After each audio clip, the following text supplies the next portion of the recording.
एकदा एका लहानशा गावात लोक दारिद्र्याने त्रस्त होते.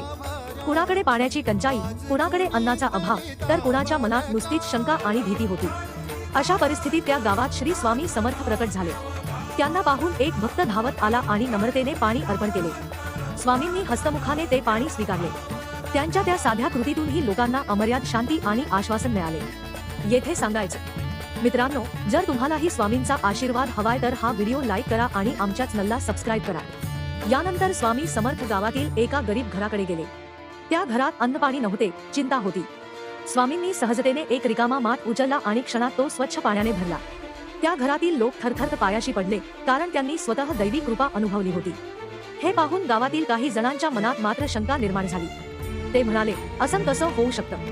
खरंच हा संत आहे का? पण स्वामी समर्थ शांत राहिले, कारण त्यांना माहित होतं की वेळच त्यांच्या चमत्काराची खरी साक्ष देणार आहे. शेवटी स्वामी समर्थांनी